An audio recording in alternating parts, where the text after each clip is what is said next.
So I'm going to take a step back a little bit, and I think Terry and Gay already gave you a little bit of a preview of what we call this framework, this approach that we use for our awareness of rare cancer initiatives and what we're going to continue sharing with you today. So I think you have a flavor of it already, and it's probably a little bit self-defined in what you see.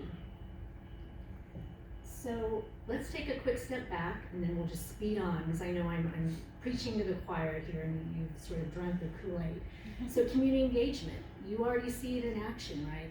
So just going back to really just kind of pivotal foundational definition that CDC put out, what is community engagement? And argue that we're all here today doing that. It's a process of working collaboratively, right? With and through groups of people that may be affiliated maybe by their physical proximity. You have special interests that you share with one another, or very specific similar situations that you can bond over and have a meaningful relationship about, and address issues that are passion projects to you. And this is what we're doing here today. And there's probably some link or some interest that brought you here to this specific session. So it's, when I have my researcher hat on and I engage and talk to a community, it's interesting what I might put out, like, hey, we have this project and we're interested in recruiting participants to get involved with us. And yet on the other side, my audience, so many different things might be going through their mind.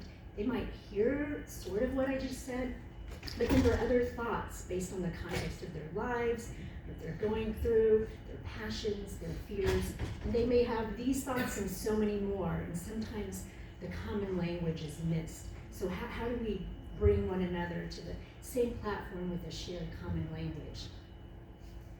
And so this idea of what we're here for, clinical translation and community engagement, really the beginning of community engaged research, right, is what is the beginning steps of translational science, where you're taking very basic science research findings and slowly thinking of a pathway that it can become, in a way, something that can move you to clinical application, and then eventually move it to really widespread population health adoption. And I would imagine that all of us, whatever topic or interest you have, you're hoping really to move it, as Gay mentioned, really from the bench all the way to the bedside and curbside. And so ultimately, in the center of it all, you want your findings, you want your initiatives to have meaning and have impact on the communities that you care about and the populations you hope to impact. And so that moves us to this concept of team science. And I think there's a workshop right after ours today that specifically focuses just on this topic. And I think it's becoming more of a concept that many of us are familiar with. And when I first heard of it, I thought, oh, maybe we sort of have been doing this already, but we didn't quite have that concept or that construct. And you probably are too. And so if you live in the world of academia, universities, kind of what folks might say the ivory tower, we're so divided by the science, the training, the background we come from. And often we stay, unfortunately, in those silos. But then world happens, right? Nature, life happens, things evolve, and the problems that we face, they aren't so neatly categorized just in a particular science or discipline. And I think what we're talking about today, rare cancers, inflammatory breast cancer, think about fill in the blank, your topic of choice. It's really complex, and it's not where just one particular discipline or another can be the end-all solution. So what is our approach as our own team? So if you're a fan of smoothies, I'm going to use this analogy here. We're thinking of ourselves as a smoothie, and hopefully a healthy and interesting and tasty smoothie. So sometimes we've got folks who are just very kind of soul disciplinary. I just like my banana smoothies or my apple smoothies. I'm just gonna kind of stick to my own fruit, and that's fine. And that historically, I think, is in the world of science and research. We are with those we're comfortable with, we're familiar with, and that's fine. But then over time, the problems get a little bit more complex. And perhaps we'll move to the multidisciplinary smoothie. Now we have some different types of fruit fruits and smoothies, but they're lined up individually still, and there's a little interaction, but not too much. And then hopefully we get to that third stage where it's very interdisciplinary. The fruits are all cut up, they're mixing with one another. The flavors are starting to interact, right? And so that's kind of our panel, and that's how we got started. And then ultimately, perhaps you reach, I guess, the nirvana of smoothies, the transdisciplinary. And that's where all these unique, unknown flavors might come up, and really valuable, cool new products can come out of it. And that's where I think we hope to, in the world of team science, to really get to. And I will say that not a lot of people know, but I always bring back my relationship and collaboration with Dr. Devi as someone, as you could tell earlier, who comes from a very basic science research world. And as myself, as a behavioral social scientist, we often live and operate in very different paradigms. But somehow over the years, and I don't even know now how we actually found one another, but we did. And I love this marriage of, I say this interesting marriage of convenience or put together has been one of the most fulfilling professional milestones in my career, just to be able to learn from her and from one another and really expand our horizons, I think, professionally and personally. And so as you see, right, disciplines getting together, institutions getting together, and we'll share a bit more about that. And then so you cross over, what I talked about, like that common language, is you're creating all these pathways of all these, in that middle box right there, that you're learning from one another. And I know I've done so with Dr. Devi and my collaborations with my other colleagues. So, some research. What do we do with all of this? So just wanted to briefly share with you a current survey study initiative that we have that's ongoing to promote the awareness of rare cancers. Just a quick overview and some preliminary findings. So as Dr. Devi and her team in the lab are looking and studying cells and trying to figure out novel targeted therapies to address inflammatory breast cancer, that doesn't mean that our collaborations need to be mutually exclusive. Then on the other end, right, now we're interacting with humans.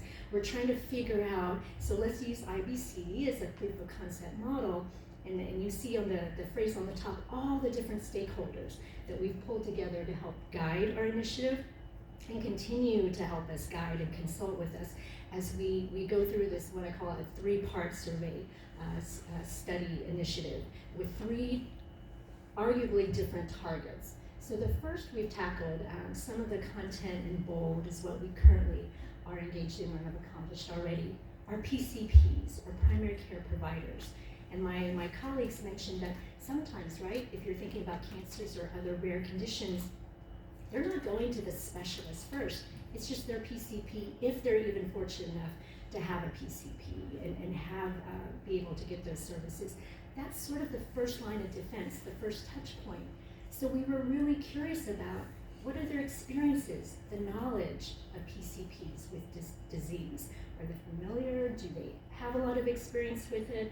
What are the barriers? And so we have been involved in a survey development initiative, and you can see some of the different phases we go through and the stages we're at, where we ended up developing it with our stakeholders and then piloting it, and now we're getting ready to launch it and work and engage with rural communities, because we initially piloted and interacted with those in suburban and urban settings. And we really want to give our rural participants an opportunity also to have that voice. And then the second phase, which we've been doing somewhat simultaneously, is the public, the general public. So if you think a decade or 2 or 3 ago, like how often in society did we talk about autism or prostate cancer, screening, the etiology of it, the services provided? Not often, not then. But fast forward a few decades later, public awareness campaigns, education of providers, communities, general public, it's really leaped a very far distance, the conditions that I just mentioned. So can this be the case for rare cancers or other conditions folks don't know about? So really getting input from the public, right? What's the general knowledge? What do you have? What do you know? What are the misconceptions? What are your experiences with providers and the knowledge in the community? And the third survey target, last but certainly not least, are the patients themselves. Patients, community members like Terry and others who've gone through this experience, who have the condition, have the disease, have come out on the other side, and as Terry mentioned earlier, often are the voices for those who no longer are here. So just a quick snapshot of the PCP survey development. For those of you who operate, are familiar with mixed method studies, it was a qualitative and quantitative research initiative.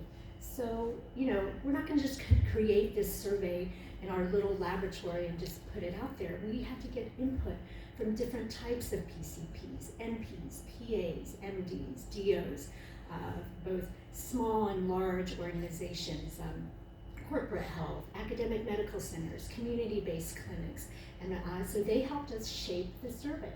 And then we did some cognitive interviews with folks, we put together a draft, got more input, refined it, and then we piloted it in our local region with about 80 PCPs, and have been looking at the results, made some more tweaks, and now we're going to take it to the next level, which I mentioned in a newly funded rural health initiative that we want to share with other primary care providers in the rural communities. And so with that, just quick snapshot, some of the results is, not surprisingly, right? Providers talk about healthcare access themes as struggles, their own barriers to diagnosing IBC in care, and the knowledge gaps that they acknowledge. Like, we don't encounter a lot, we don't know much.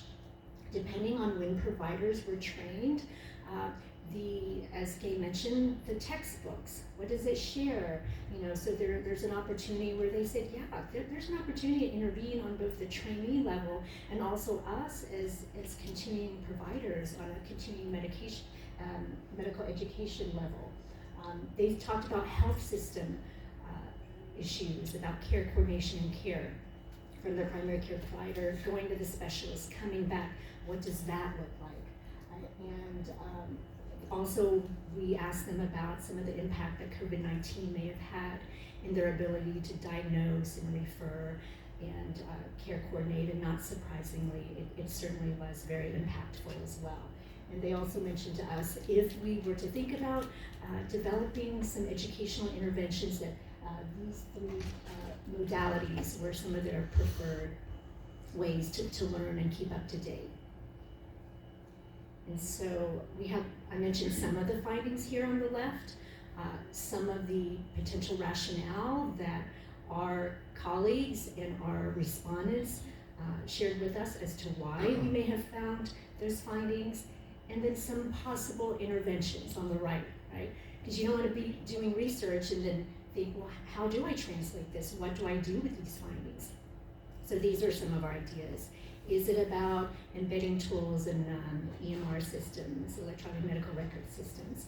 Is it about some different ways to provide education to both trainees and providers?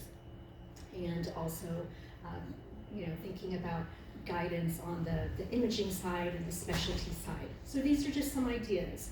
And so we don't want to stop here. We certainly want to take it to our rural communities, which we know often the space and the place in which they reside and practice and live can be different. So we want to give them an opportunity to engage with us as well and share with us their lived experience. And so from there, we'll see what we hear from our providers and community members, and then we'll continue evolving our instruments and surveys, and then hopefully we'll continue going statewide and beyond.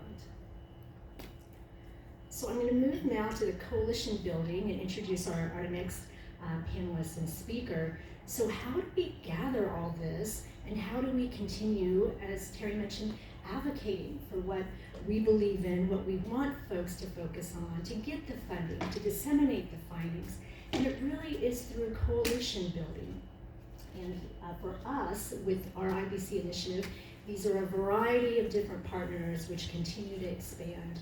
And one of our latest and greatest new partners, although she and her organization have been around in the area for a number of years now, is a partnership with Latin 19, and Dr. Viviana Bianchi Martinez will share more with you about it.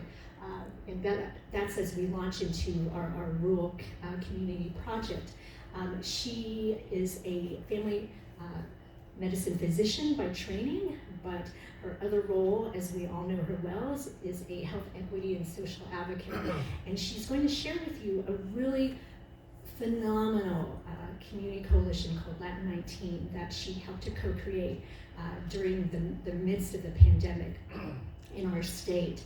And though it was specifically for a COVID response effort, we really think this model of developing and having a presence in the community that Latin 19 does is also kind of a proof of concept model that can be really powerful for whatever passion, interest, research topic you're interested in, to really rally very diverse populations together. And so with that, I will turn it over to Viviana.